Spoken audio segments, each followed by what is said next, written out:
Project Zomboid is an outlier of the zombie games genre. Its realistic isometric sandbox is already a really big stretch when everyone's used to playing first-person shooters.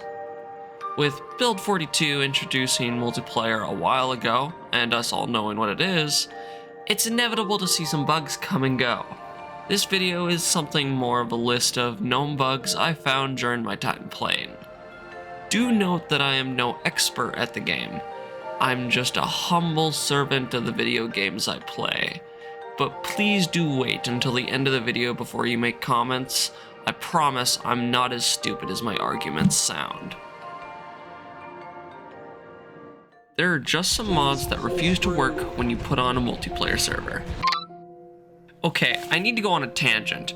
This part of the script was done 2 months ago. This mod screen? Useless! If you want to use mods, you have to add them in the Steam Workshop tab.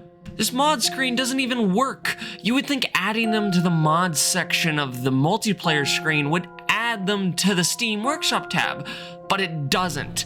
The mods don't tell you what dependencies they need from the workshop. I have to go into the Steam Workshop in Steam to see the mod dependencies, find them in the tab, add them, and then open the server, then it works. I'm sorry, it's just been so annoying that that's been the entire issue I couldn't get mods open on multiplayer.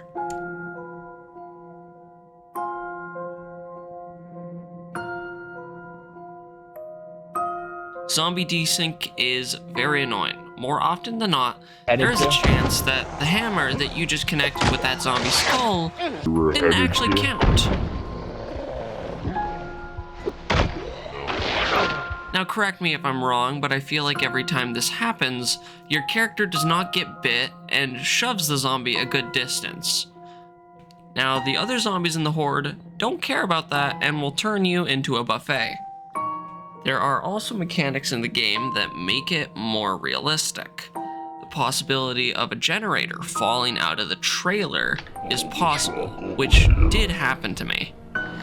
I didn't think that was a mechanic, and I thought that was so cool that that could happen to you. Now, the problem was, that only happened on my screen. The game still rendered the generator in the trailer, I just didn't see it in the trailer. I ended up getting my friend to take it out of the trailer and put it down to the base.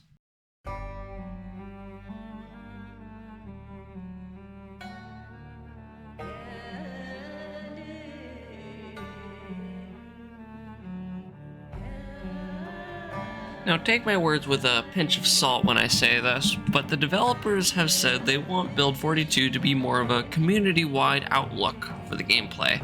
They want to remove the everything man. Forcing a reason to go to one of your friends to get something done that you can't do is an amazing idea. It enforces you and others to work together to reach higher heights. Can't believe I put that in the script.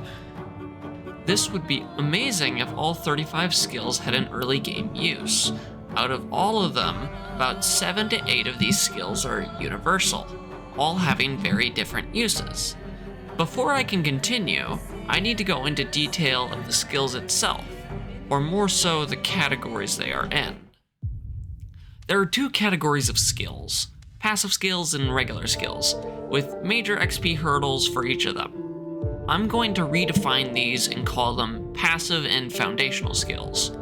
Passive skills are skills that are acquired by fighting and surviving the apocalypse. Foundational skills are hands-on experience, actions that need you to create, upgrade, repair, carry, and pull to create or complete a task. Now split them like this.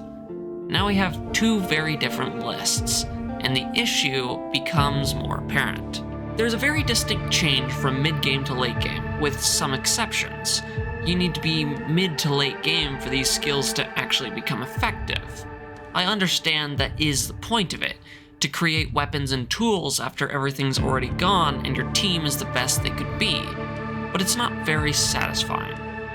There's also the argument that these late game skills are completely ignorable, and the mid-game skills are easily the best skills to continue your profession in them. And to that I say, fair enough.